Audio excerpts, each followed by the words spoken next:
Okay, everyone, thank you. Welcome to Newsday. We'll call this episode 1. We've done this before for a number of months, but this is Matter All Newsday, episode 1, and we'll just tick them up as far as we go. The summer is now over, so I have more time to do this sort of thing, and we'll do that.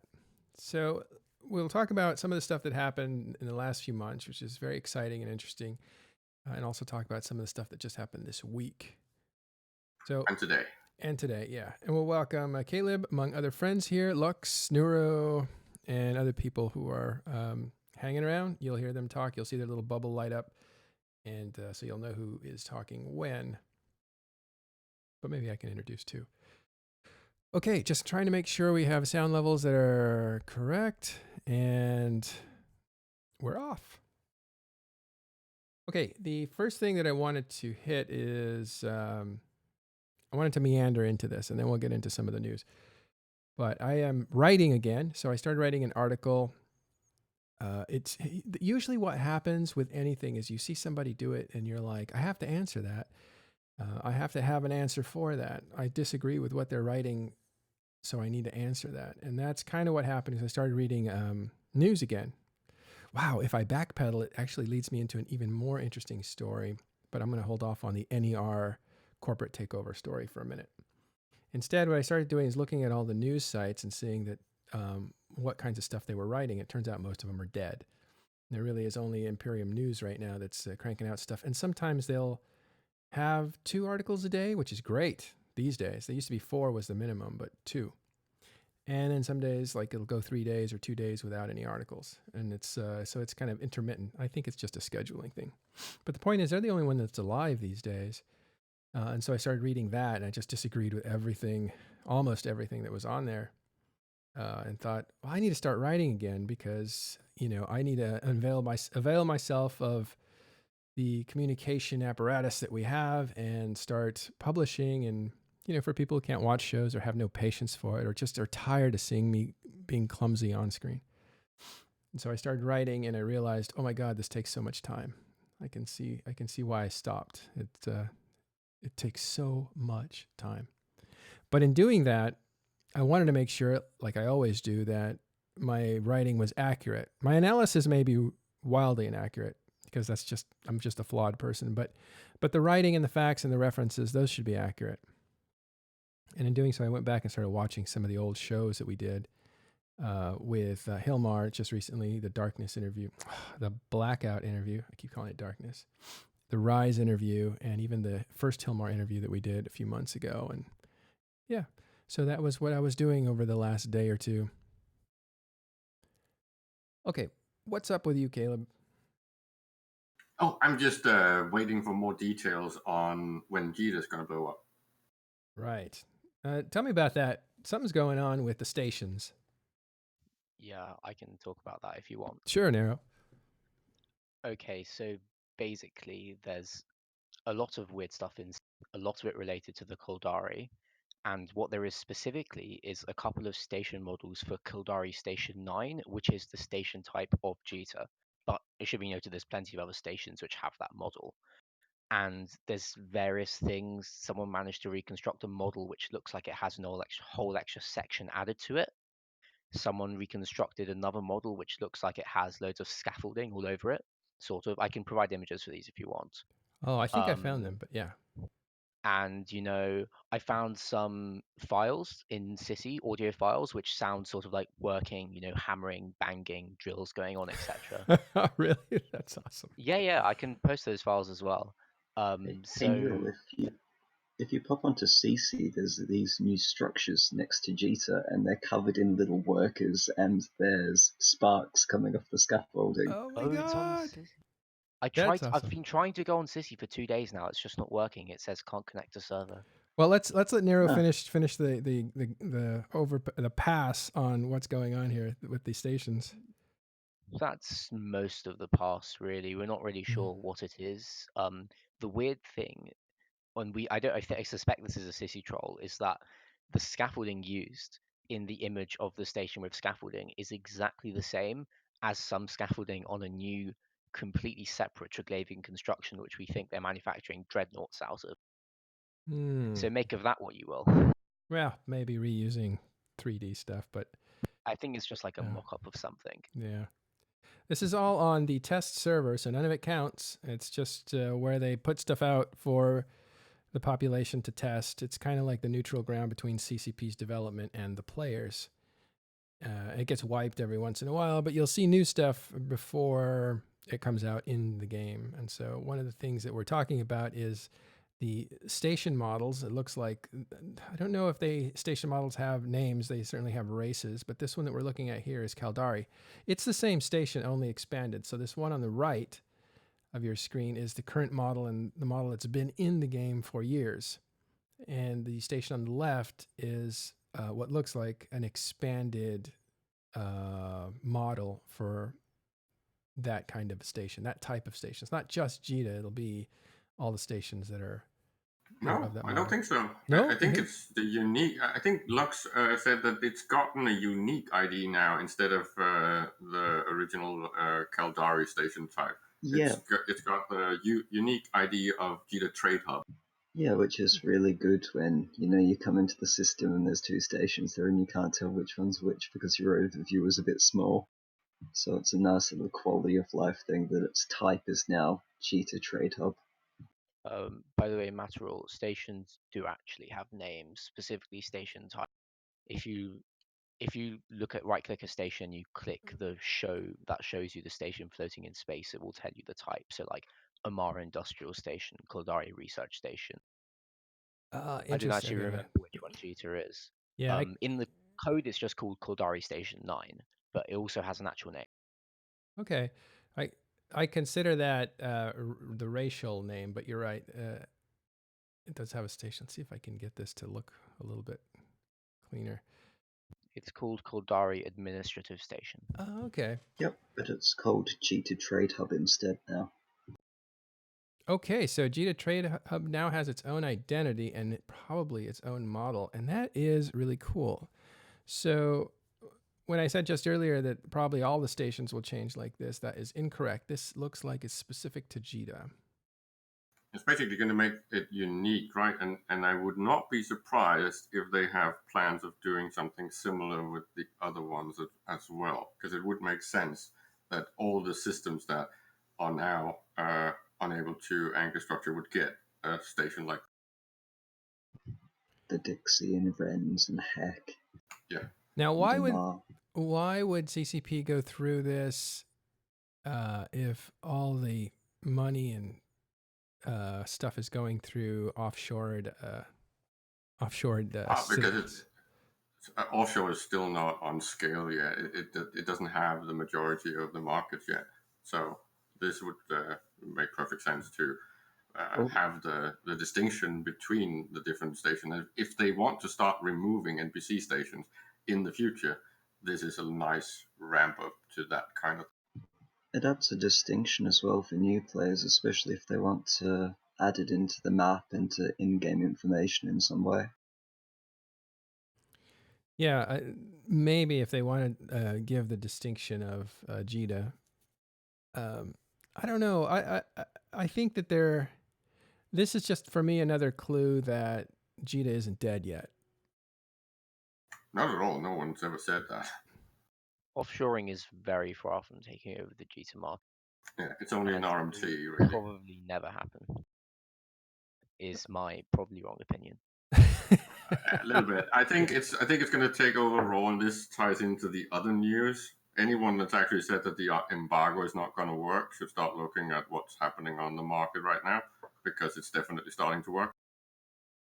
Yeah. Well, it's interesting. I don't know. Let's talk about that, this embargo. Just define it for us real quick, and then we can talk about it, because this is something that happened over the summer or started. Well, the very short story is that initially players' own structures moved into HiSec and took over the RMT market, so the Plex and all of the related things, right? Especially because it's easy to move around now that you don't have to actually risk it in space. So you pretty much it started with the wall of Plex, and then all these structures started moving into HiSec and focusing on the Plex market. That generated a lot of wealth. Initially, the null entities ignored this and said this is just chump change, Well, nothing really well, worth for who? anything. Who was making money if they weren't making money?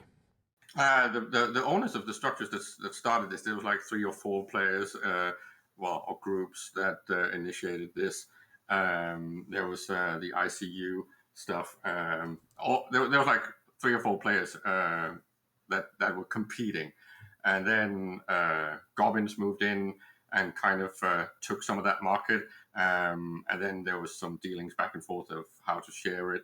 But it was still mainly in Plex markets. What then started happening was that it also started taking over a little bit of the industry in HiSec.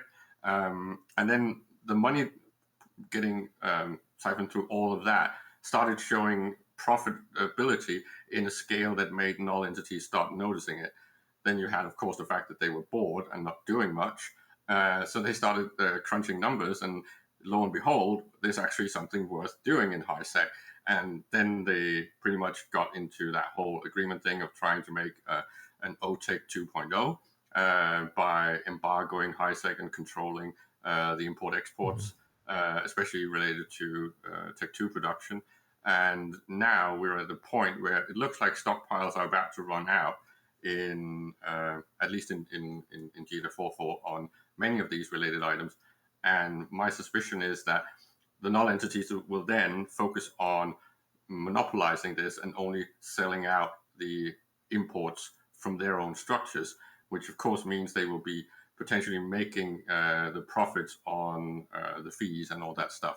But it's not going to change much because it's mainly focused on high-level industrialists. So they won't really bother, and they're usually also nullsec related as well, right? Okay, so real quick, you said something there, OTEC 2. Describe what OTEC was and what OTEC 2 is.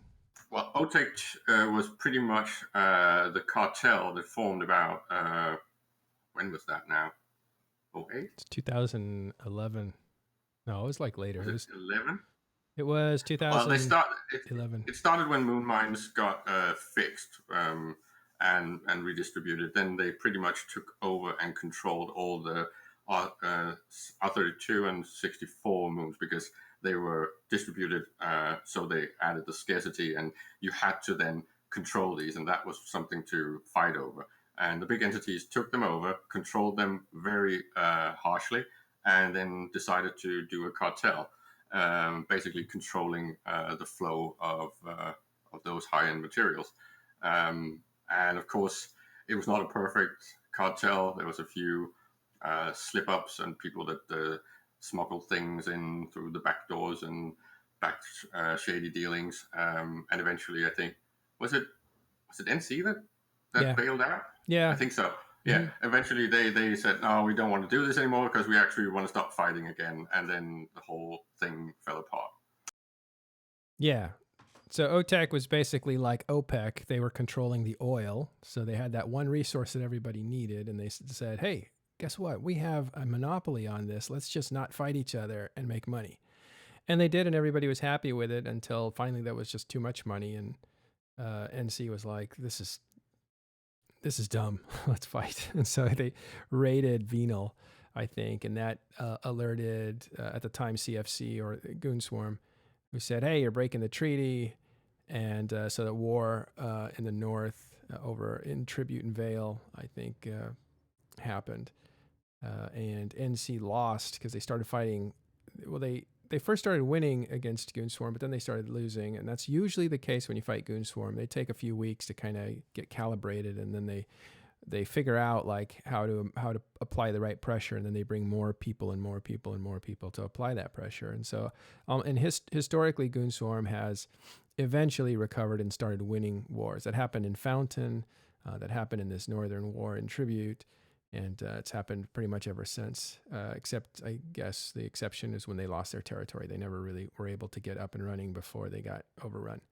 In any case, it was NC that had decided to break that treaty, and NC started fighting with Goon Swarm, but then they also started fighting Solar at the same time, which is pretty funny. It was a two-front war that NC was already losing, and this is when NC was really leading Dot Bros, and Dot Bros was NC, Nully Segunda, and Black Legion.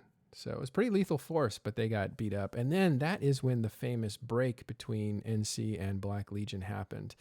And it was over a ship that was taken out without approval. And so the leadership of NC was fighting over a ship, and they basically kicked one of those leaders out. And that leader was also apparently a good friend, or what do you call it, paramour, or not paramour? You call him love interest or whatever. That's the rumor. I don't remember if that's true or not. With Elo Knight, and so Elo basically said, "Oh yeah, well we're breaking this party up," and he stopped FCing for Dot Bros, and the Dot Bros just basically broke. And all that was left of Dot Bros was NC and Nelly Segunda, who were losing this war. So they ended up going south and forming N3, and that was the big coalition that lasted for about 3-4 years. Okay, sorry about that. Totally got off track, but the point was OPEC, or Eve's version OTEC, existed, and this new version of OTEC is it real? It's not a complete and controlled hard monopoly. Well, it's actually an oligopoly. But the point is that by controlling this and deciding to import into HiSec from your own structures, even if it's not a complete agreed upon price fixing, you will still have the benefit of then having a price war on the structures, right? So you will have this back and forth between the entities, even if the agreement starts breaking, right? So that will just potentially spill into a HiSec oriented war that should start out as a price-based Cold War and then could eventually explode into disruption and all-out war in HiSec. What do you other guys think? You have any thoughts on the offshoring? Okay. I think the tax that goes through Jita is what, like 70 trillion a month, so it's a prize worth getting.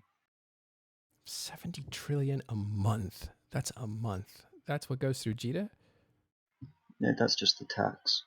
Yeah, that's a tax. Sorry. And this is basically what you're fighting over, right? This is the portion of that, the things that you can save on, and that's going to move on to player-owned structures. It's also why the real money is in the raw materials, because potentially that should be bigger than the Plex market. All right, I'm turning on the game, so you might hear some music for a second. Yeah, we'll go ahead and adjust that music off. Although I love listening to music, as you can see. But for the purposes of this show, we'll turn that off.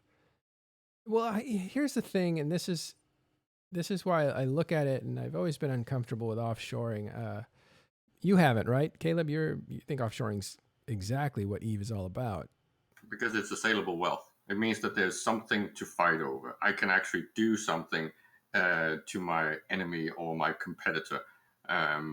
First, I can of course start with the price wars, but then I can escalate that. I can do disruption. I can hire mercenaries. I can do all this kind of shenanigan that you already see it, right? Someone offlines the structures that do the whole Plex market. A few days go by and another structure comes up because the money is so rich that you can actually pay for the replacement easily. I think you only need to have it up and running for like 3 or 4 days where you own the market, and you can pretty much replace the structure that you've lost. But of course, this will change. If there's more competition and more destruction, then the prices of these things will go up. And that means that the time to replenish is also going to go up. So you're going to get this back and forth warfare going on in HiSec that we have never really seen before. Meaningful wars, right? It's also why it's so great that we've got wars now tied to structures. This is just potential improvement upon improvement, and getting people to have skin in the game in a meaningful way. Well, let's have a look at that. I'm going to bring up character here. Boop. Okay. So if we look at, well, let's not get off track. So we have new stations that are going up. and or sorry, not new stations, new station model in Jita with sound effects of things being built, and that is just hilarious. I love that kind of attention to detail. And I feel like CCP is putting some energy into revitalizing Jita, if not just by model, but also um, uh, by making it unique. So it's not just upgrading all the graphics; they're doing it for just Jita, which is interesting. So I kind of feel like it's very much an investment in Jita. Yet Jita is probably going to lose market share slowly to these offshoring players. And an offshoring thing we'll talk about in just a second, but it's basically players sapping some of that wealth, that tax wealth that Jita accumulates. Now here's the thing. If Jita is meant to take money out of the game because taxes paid to Jita go out of the game. They're gone. Nobody can use them anymore. And that reduces the wealth pressure inside of the economy of EVE Online. When players get that money, it's not exited. It's just gone to somebody else's pocket. The pressure on the economy is still there. Isn't that right, Caleb? Yeah, but it's only half of it, right? It's only half of the tax that's going to. So it's only half the sink that's going to be removed, which is actually good because if you then move the raw materials out, the resources, then the resource sink that could potentially arise from that should balance out. So you would actually end up having not just ISK sunk out of the game, you would also sink out resources. This is actually a really, really good thing. And you would still retain, I think, the majority of the bulk trade market in Jita 4.4, right? Why would you sink out resources? Why would I what? Why would resources be sunk out? Well, because structures can potentially get destroyed. Asset safety? That's just another ISK sink. Yeah, of course, but that's also adding to the ISK sink, so it should catch up. It shouldn't be a huge loss on the ISK sink. Well, let's go back. You said something about half the tax, and that is there's two different taxes that work on any purchase. And one is an actual tax of what is now 5%. It was 3% not long ago, max. You can bring that tax rate down using your skills. What skill is that, by the way? Broker relations? Or... no, there's one called accounting, I think. Yeah. But skill relations is a tax mitigator. It also brings down tax, but that's the second tax. Got it wrong. Yeah, what's the second tax called? Margin trading? It's sales tax and broker fees, right? Broker fees, yeah. Let me try to get this all centered up here. Actually, let me go to accounting. Yes, accounting affects sales tax, broker relations, broker fees. Yeah. Anyway, we won't go into too much of this since it's more we're getting into guides and stuff like that. We really want to talk about news. But yeah, it'll bring down your tax rate by. Yeah, this changed as well, but it reduces it by 11%.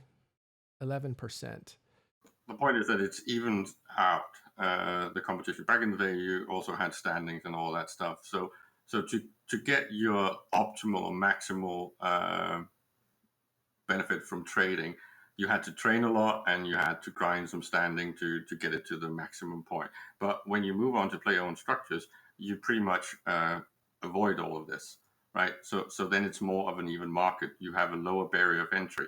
That means a new character can come in and very easily train up to the same level as an old tycoon character. That is a huge benefit. That means that moving out of Jita 4.4 for new traders is a really huge benefit. Okay, I'm tied up like a pretzel. Let me get my understanding back. So you have Jita that collects and exits out by draining from the economy money in the form of taxes. You have 5% tax that comes out naturally, and then you have broker fees, and those come out as well. And so what's that total now? Is it like 8.5%? Let's look. Yeah, the optimal, the bad margin is about 8, and the maximum is about 6% margin. I think I haven't crunched the numbers in ages. Okay, yeah. So like say 8 to 6 or 8 to 5.5% of any purchase gets thrown out of the game if it's bought in Jita. That's a much needed drain, right? And by the way, that's across the board. But in Jita, you have a special situation. Jita and Amar, these two major trade hubs, those trade hubs have players that offshore around it. What that means is they basically put up their own structure, their own market, and say, hey, we have a better tax rate. And the players that put up those markets get some money out of it. They get the tax rate that they set. And it's going to be lower than the major. So it's not going to be 8 to 6%. It's going to be less. It's going to be 3%, let's say, or 1% in some cases. So they're going to get that money, though. That money does not go out of the game. And I'm wondering, it's just avoiding the sink, right? And it's benefiting the trade margin, and it's a really, really good thing, because then that gets redistributed into the player-owned structures. So the owner of the structure gets that money instead, or at least the broker fees. Yeah. And they, of course, can compete on office rental and services and all this stuff. So pretty much it plows the wealth back into the player economy instead of sinking it out, which is really a good thing. It's also the whole point of adding a sink to fix a faucet is really a bad thing, right? You should fix the faucet instead and lower that, because right now the whole added cost is pushed onto the high sec players. So pretty much they are paying for the needed sink for the ISK that's printed elsewhere. That's not really fair. Okay, well, we'll get into the economy maybe on a separate show where we actually just talk economy for an hour. Let's move on to kind of do a little bit of the recap of the past. And the reason I want to do this, I see Marshy there in saying Hilmar for president. He loves the Sino changes. So let me get everybody caught up real quick. There's a new philosophy, or a change in philosophy at the top at CCP. He's basically saying EVE Online needs to get harder for the people who are at the top and needs to get easier for people who are at the bottom, the new players. And so their whole new development path, I don't know if it's overstating it, but is to try to address these problems quickly, not wait until they figure out a solution and then program it and then put art to it and then put it out, because usually the problem has changed by the time that happens. So what Hilmar was saying in this interview called Blackout, you can find that at talkingstations.com, was that there's a new way of making changes to EVE Online, and that is to do these experiments. And they're controlled experiments that they want to get data out of. And if they're not completely thought through, that's okay, because they don't want to sit there and wait until they figure out all the scenarios that can happen. They want to tweak something, push it out there, get data on the reaction, and that informs the next one, the next hypothesis on how EVE is affected, how the player base reacts. And that allows them to basically turn EVE Online into an experimental lab with a lot of data collecting. And I just thought, of course it is, right? CCP was purchased a year ago around this time. Well, actually in October, but it was announced around this time by a much bigger company, a company that made $1 billion in gross last year through Black Desert Online and whatever other games they have. $1 billion in 1 year. CCP, EVE Online basically is coming up on $1 billion after 16, 17 years. So they're a much bigger company, and they bought CCP, and they said, you know what, Iceland, that's where CCP is based. We like you guys. We've watched you guys. The industry's watched you guys. You're innovative. You make really interesting things happen in this virtual world, and you've kept it going for this long. And I honestly think that they've been given a lot of room, not tight restrictions on make us money. That's not why CCP was bought. They're bought to experiment with, I think. And that's what Hilmar's doing. It's like, I've just been bankrolled. Now this company, I don't have to worry about laying off hundreds of people at a time because our investors are screaming they want their money and our players are screaming we don't want to pay for gold monocles. He doesn't want to be in that situation. It's a terrible situation to be in. So now he has some freedom to really put EVE to the test. Like, what are these people capable of? Let's shake it by doing this. Let's shake it by doing that. And I'm talking about, of course, the veteran players, not the new players, the veteran players. The other thing is, I think this, you know what, the reason I decided to write an article, which will come out soon, is, I'm about halfway through, is some of the biggest points of those interviews were completely lost on people. And I went back and I also watched how people questioned Caleb. I got my eye on you, and I got my eye on Carneros. And the way that the questions were asked, who was getting the most out of CCP, was something I was looking at. I was looking at what was said, and then it dawned on me that the real stories, the real stuff that's in this interview was just completely not reported on by Imperium News or the talk shows. It's weird. It's almost like they're in a little fishbowl, and the real story was outside the fishbowl to me, because first of all, one of the headlines totally buried was that CCP's EVE Online's coming up to $1 billion in sales. The other one was this iterative process to try to figure out the data, which to me matches up with being bought by another MMO company that wants to do a number of things. They want to get into China on the mobile side of things, and CCP would allow that. That gets complicated through treaties and stuff like that, which we can talk about a different time, or you can ask me personally. But another reason was I think they bought Hilmar. I think they said, we know you're innovative, so innovate. And here's some room to do that. This has a lot to do with the whole traditional MMO rollout, especially in the East, right? They have this pump and dump method where it's very short-term games, and they make a lot of money. But how do you create something that's more sustainable? How do you do a long-term MMO? How do you balance that? How do you get people to want to play the same game for more than 3 years? How do you avoid the pitfalls that the MMO genre has? Right, and CCP is maybe the expert in this area. I just actually rewatched the Amsterdam presentation by CCP Ghost, and some of the things he presents about what is unique about EVE Online is exactly what you would want to start trying to implement in your MMOs if you want them to last more than 3 years, if you want them to last 5 years or 10 years, and if you want to build a lot of different brands and do innovation in having different MMOs with different scenarios and cosmologies and all these things. So if you want a product line and not just do another and another and another and another, CCP is exactly who you want to buy. Yeah. Let's actually go to... Which is weird, right? Because they say that they are now focusing 70% of their development hours on new player experience.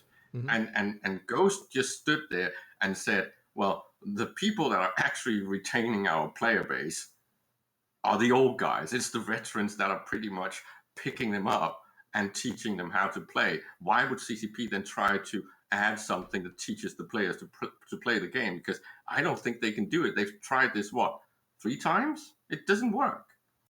No, you mean the new player experience? Yeah, they've multiple been times. iterating on it since like 2012 or something, and it just doesn't work. 3 times. Yeah, many, many times. In fact, he said it doesn't work. In fact, we've made it worse. It's worse now than it's ever been. Getting into EVE Online is harder than it's ever been. And that is a huge statement, totally missed by people. The other one was, because this was asked by Carneros, he asked, are you sitting back and just letting this game ride? Like, are you just extracting money from it from players who've been here a long time? You're saying that Ghost said that in Amsterdam, that the old players are the ones that are just here. They own things. They don't want to leave, so they're spending money to kind of keep things going. And CCP is not developing, and it can just go. That's one scenario that I think is not true. Because the important part is what he said about why they stay. They don't necessarily stay for the game. Of course, that's something that friends, they spend their time. It's for friends.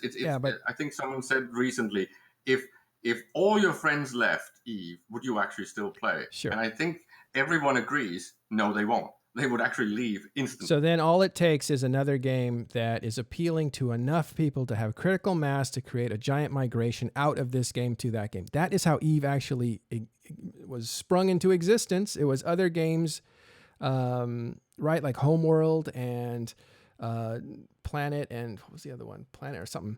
And these games had populations that said, wow, this is a game, EVE Online, that is bigger than this game. Let's go there. It's the new hotness. Let's go. And they took off, and there was enough of them to draw in enough population for EVE Online to start building it. So it sprung into life from that same thing. If EVE was adrift and basically you're only sticking around for your friends, which is what you're saying Ghost was saying, then all it takes is the next best thing to draw out enough players to kill EVE Online. And I actually reject that. I think that that's not true.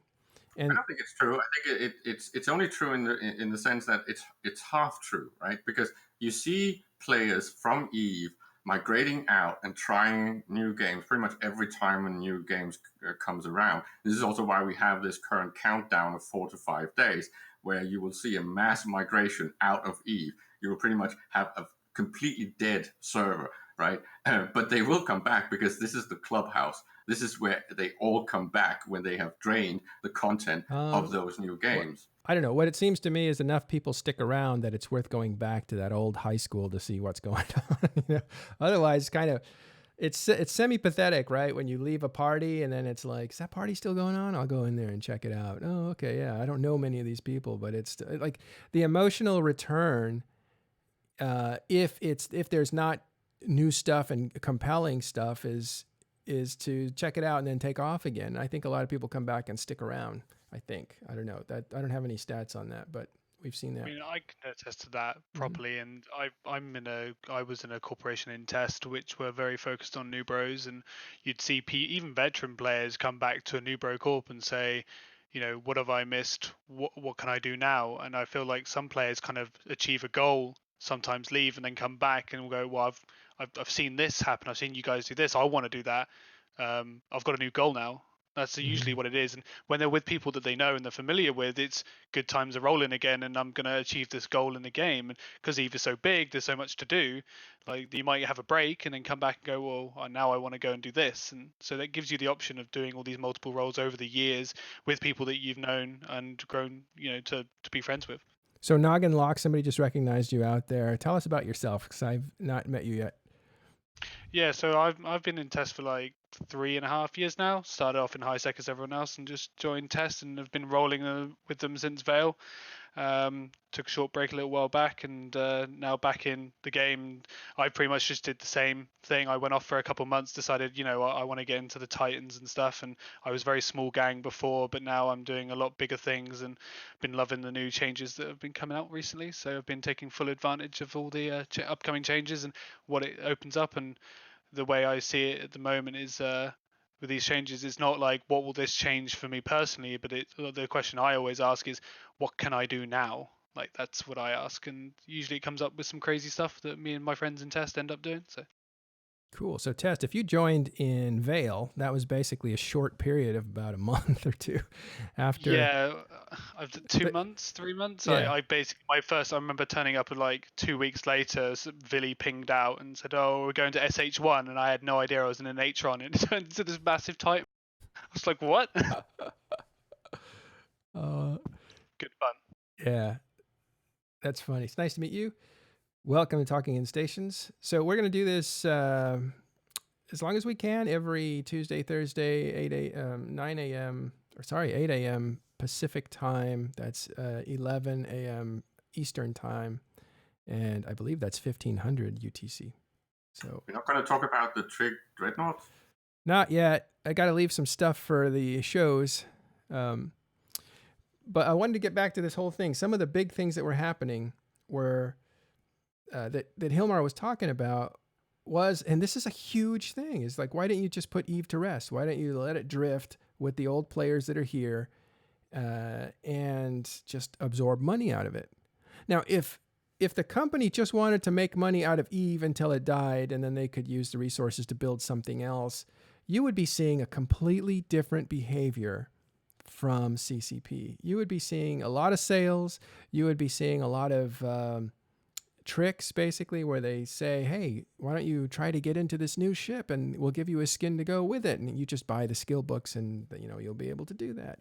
You'd see stuff like that in a much bigger way. And then they would change it on you. Like Rise was giving us some, and he didn't do it publicly, but when we were warming up, he said, like, look, if we wanted to do that, you could do this, you could do that. And he named off, like, off the top of his head, 3 ways that CCP could make a ton of money and really essentially trick people out of money because they wouldn't be delivering them. Well, CCP's not doing any of that stuff, right? So this whole Sino change we'll talk about that in just a second, is not that sort of thing, even though people have said like, oh, this is going to cost us money, you're just trying to get money out of us, CCP.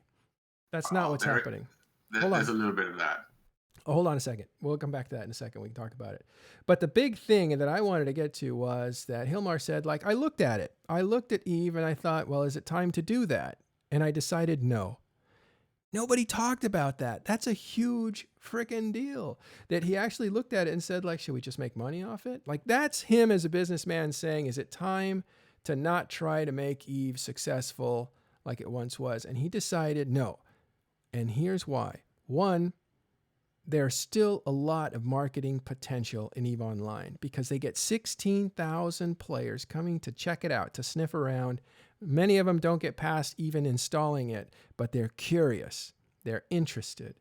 And you all know it. Whenever you see an article out there in the press, you'll see a lot of people say like, oh, this game's too complicated. This game takes too much time. Or I like reading about it. I'll never play it. But there's a lot of interest in EVE Online, even for players that don't actually play it. The second thing... It's the magical recipe. We've been discussing this for 2 months now since all of this whole thing kicked off, right? And we always end up with this discussion of, well, someone is going to come around and be the Eve killer. Someone's going to create a sandbox game that can pull all the players out of Eve. It's just that no one really realizes that it doesn't work like that, because then it would have happened before, right? No one seems to be able to make this magic sauce. And I think CCP even admits they don't really know how it happened. What is it exactly that caused this game to work, right? There's a lot of things that you can say, okay, this is a unique selling point of Eve. And you can have this like a list of 5 things that makes Eve completely unique and no one else is doing it. But it doesn't mean that you could restart this, right? Because if you compare to something like Serenity, it kind of didn't really work, and it looks like you need a specific kind of critical mass to come into a game like this, and there needs to be enough space and what you would call resources on a meta level to get this thing to actually survive. So killing it would be a big mistake. Trying to restart with Eve 2.0, it's not necessarily going to work, right? So they are afraid of actually killing the garden instead of just plucking the fruits and see if they can maybe sow the seeds somewhere else. Well, that's why I think it's not. So Eve is not put out to pasture yet, right? They're not just trying to milk old players for money until there are no more old players. That is not what's happening. He basically said, I looked at that possibility, and it's not what we want to do. In fact, we want to do the opposite. We want to revitalize it. We can have another golden era in EVE Online because there's so much new interest. New players are what keep this game alive, right? I know people think, oh, it's the old players that keep this game alive. There's definitely an importance to old players that are, sunken in a lot of investment that want to stick around, like myself and other players. But new players, if you look at some of the demographics that I got hold of in 2015, most of the players, and I'm talking at least 2/3, were less than a year old, less than 3 years old. Players like myself and like Elise and Carneros and any of the guys on TIS that are older names, those guys have been around for 10 years or more. They are like 0.4% of the population. They're a very, very tiny part of the population. So you have a lot of new interest that's been shown to me in the numbers that are recruiting. You can see that also on EVE Offline. If you check out how many people are trying the game, you can see that graph. And Hilmar himself said 16,000 people per week, or was that month? I think it probably is per month. No, I don't know. It's about 200 per hour in terms of new accounts, I think. Yeah. That is a tremendous amount of interest. And a lot of it, this is funny, this is something that Rise told us, a lot of those players can't get past the technical hurdles, or couldn't, of even downloading it. And I think an interesting part is I've now been informed of what is going on in the mobile market, and with the very advanced RTS versions on mobile. Many of them even seem to copy EVE Online. And it's interesting that we then get EVE Echoes right now. Some of the gameplay that's going on the mobile market resembles very early EVE. And many of these groups seem to burn out at a certain point when there's no more room for growth. So I suspect that there's a huge potential influx of new blood into Eve from those segments, right? Mhm. And it's just that they have not been aware of it. Many of the people that are playing these games don't even know about Eve. And when they figure out that it exists, they kind of suspect, oh, that's too advanced. And they have this fear of actually starting playing. But they have all the right skill sets to start playing Eve. So I suspect that the new player experience that CCP actually needs is exactly the Eve echoes that they are launching now. Oh, maybe. And maybe it's interesting. Maybe that is a crossover. Like you start with that, it's simpler. And then you say, like, I want more. And then you go into EVE Online. That's an interesting thing. Exactly. Yeah. Funneling all those players into Eve, because when you want the real experience, the long lasting experience, Mm-hmm. you have to play Eve Online instead, because then the mobile platform is not enough. And Yeah. the whole cross pollination of using the experiences from those platforms to potentially integrate into Eve Online and add things out of game that you can use your iPhone or your pad or whatever, that would just be amazing. Yeah. So the second thing, that was the first thing. The first thing was 16,000 players, let's say, per week. I'll have to go look at that. The second thing was, actually, I can just check my notes here. And it's on the other document. Okay. So the second thing was that they put out this 64-bit client, right?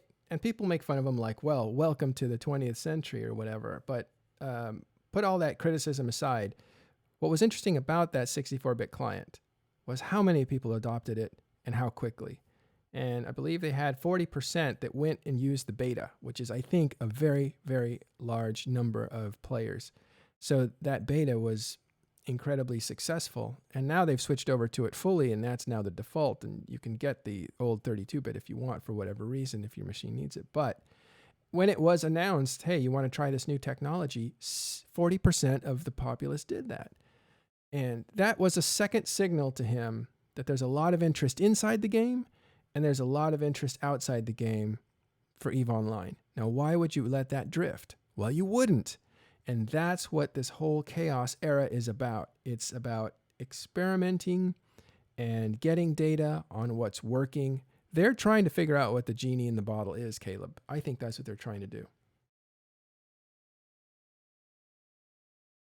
Okay. All right. I guess I'm king of the argument because nobody said anything after that. Can you guys hear me? Sorry, just quick. Can Yeah, now. fine, Yeah. Okay, sorry. I was doing some stuff in Discord told me I had to relaunch in administrator mode, so whatever, right? I don't see how Hilmar jumped to that, in all honesty. There's a difference between people jumping on board a 64-bit client, which is modern era technology. Everybody should jump on that because that's common sense to use. And equating that to people will love future changes coming. I believe Nobody the said model that. he has in mind is the idea of a community, how many of them are early adopters. And you would think, as you know, in a game that's as old as Eve, that not many of the people will be early adopters because they've been around for 10, almost 15 years. But what they saw was actually the community in Eve is made up of a large proportion of early adopters, and when you want to see a trend happen, they generally say if you can get 10% on board, then the trend gets established. So I think Hilmar's got that particular model in mind when he says these things. Very well addressed, Lux. I could not have said it better. Yeah, it's an established concept. But It's not Bart a minor goes. change. It's But not a minor change coming from a company whose launcher updates have previously deleted your entire Windows installation. I don't know if that's happened, has it? Boot I, it was a fucking thing. Oh, I didn't know that. That's funny. There's actually an item in game which is a cosmetic item called boots.ini. Well, that's why you play on Mac, man. That's why you play like I do. Didn't deal with that. Well, the funny thing was that half of the player base actually didn't get affected because it was only if you had a single partition running. If you had more than one partition back then, it didn't do anything at all. Somebody was trying to get in here. Who was that? Was somebody trying to speak earlier? Was that? Nope. Okay. We'll move on. Well, okay, so Bardgo says he doesn't think that the adoption rate of 41% of the 64-bit client is reason enough to assume that players want to be experimented with. And Lux's response was, yes, it is. Did I characterize that right? I mean, right. Basically, it's like, what was he thinking? And it's sort of this idea about how do trends and innovations diffuse into a society. I think he had that in mind when he was speaking. Yeah. Well, anyway, so those are the points that he said, regardless of what we think he said. He came out and said, look, a lot of interest outside of EVE Online for EVE Online. A lot of people who are willing to try it. A lot of potential new customers. There's a lot of interest inside of EVE Online to keep playing it. Not necessarily to be experimented with, I agree with you there, but to keep on top of it, to keep it upgraded, to keep it running, to keep the investment going. And those are two signals to Hilmar to basically say, this game's not dead yet. This game can actually come alive again. And therefore, we move into a new era of development. Any thoughts? Well, that's the whole thing, right? The 64-bit thing shows that the EVE player base might not be as change averse as they thought, right? And this is not just about changing into a new client. It's also about other big changes. The player base actually likes big changes. They don't like big dumb changes, but if it's something that's meaningful, they actually really look forward to it. This is also why again and again you hear the EVE player base ask for the roadmap, because at least if we get some hint of what we can expect, then we are more likely to stick around. I get mad about the roadmap thing, and here's why. You're going to basically tell EVE Online where we're going. Like, you got to tell those players who are constantly looking for every shred of information so they can get on top of the profit making that's going to be involved with changes in the game. You're going to give them any hints? That's just the detail numbers, and eventually we get these anyways, because we got things like hobo leaks. We can pull the information from CC. This is not the issue. The issue is, what big shiny thing can you look forward to? Not something that's going to take more than a year to develop. That's not where fortunes are made. That's not where fortunes are made. You don't make a bunch of money because they say, hey, everybody, we're going to make these T2 ships cost more today. Bam, you go and you buy up whatever's on the market. And then you start making stuff. That's not where the real money is made. The real money is made like 6 months to a year before the change happens. And the only way you know those changes are coming is to analyze the situation and put deep investments into what costs very little at this time that has to, for one reason or another, be raised as far as demand cycles. And that's where you end up seeing a huge tidal wave of income, as opposed to, I'm jumping on this opportunity and I just made 10 billion off it. That's not bad, but that's just not how you make these huge amounts of profits. You have to look at the game. If this is available to everyone, which is what it was historically, right, then everyone is pretty much equal when it comes to speed of adaptation, right? You can get in on this regardless of who you are, whether you are investing or speculating on a 100 billion scale or a trillion scale, right?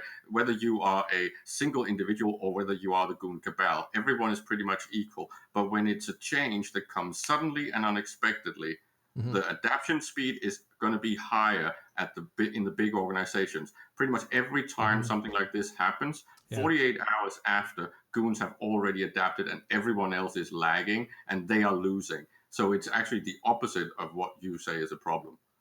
I don't know. I heard the CSM complaining about faction battleships being in the wrong place. They would cost too little. And then I heard Fozzie at one point say, like, yeah, in fact, we're looking at faction battleships. And then around that time, I started buying every faction battleship blueprint, because you have to get those as drops. You can't manufacture those, that I could find under a certain price point, right? And I bought hundreds and hundreds of faction battleships.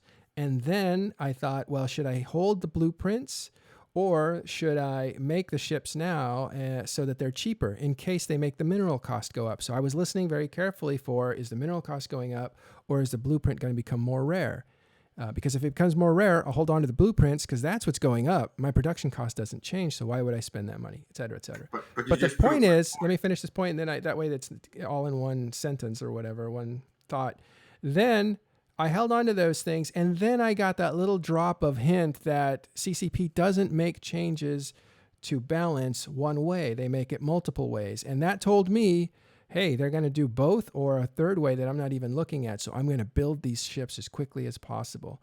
And I did build them. And sure enough, the cost to build them went up, and the rarity also went up or went down as well, or went up. The rarity went up. The loot drops went down. And those ships went from anywhere from 350 million to what you see now, 500-600 million. That was not something that they basically said, boom, change tomorrow. That was something that I had to look at, reading what CSM was saying, reading what CCP was saying. And now what you're telling me is that it's Hilmar and the players need a roadmap to say, like, we want more structures. Well, then I know I better be investing in PI, or, or I need to buy, how are they going to make those? I have to analyze the different ways that they make that. This is why Eve worked, right? This is why getting away from that is bad, because this is exactly one of the aspects of Eve that makes this a dynamic and living economy, that you can do these things, that you can have these individuals, even on a scale as your own. You're not the goon cabal. You get in on these things based on these signals that you get from the different information sources, right? And a roadmap is just the biggest scale of that. So you won't be hit by these changes as a small or medium-sized entity. And then you're going to be late to the party. And NC, PL, and Goons have already adapted 24 hours, 48 hours after this change comes in. And they also have the stockpiles that they will benefit from that you might not have. So this is actually extremely good. It keeps the barrier of entry low. I disagree. I think it's older players saying, I want more hints on where to put investments because I got to keep this thing rolling. That's what it seems to me. And this guy Cred here says the CSM just doesn't do what it's meant to do. It's basically a popular vote, and it's ridiculous. It's not even a popular vote.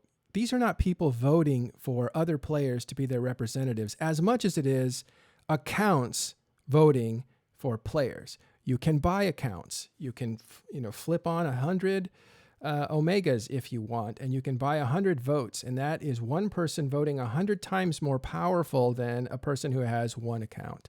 So it's not, when we think that players elected CSM, it's accounts that elected CSM. And I think CCP could change that, or at least make it harder so it is one person, one vote. Since this is an elected body about the steering of the game, it should be per heartbeat, not per dollar. There's my little rant for CSM. And we are out of time. I'll agree on that. Yeah. We could go on about that one too. I want to thank you guys for showing up. We're going to actually wrap up today. If you want to hang out with us, we hang out in public chat on Talking in Stations Discord every week, all week. And we'll be back on Tuesday. But don't forget, tonight is an official TIS episode. You want to check that out as Artemis and the boys go over some of the stuff that's coming out, including Triglavians and HiSec? Or what is that thing? Do you mean the new recon classes? Yeah, I'm not sure what I mean, but I know in their agenda they're going to be covering all the latest news and details. So you want to check out that show, and that happens in roughly, 9 hours? Yeah, 9 hours from now. That's the easiest way to say it. It's weird because I think it's 1 a.m. UTC time, but it's 5 p.m. Pacific, 8 p.m. Eastern time. Yeah, I want to thank you guys for showing up. Nero and Caleb, of course. And Noggin, it's nice to meet you. Nice to be here. Yeah, Bard goes too. We'll see you guys on Tuesday. Take care. We will see you tonight on Talking in Stations.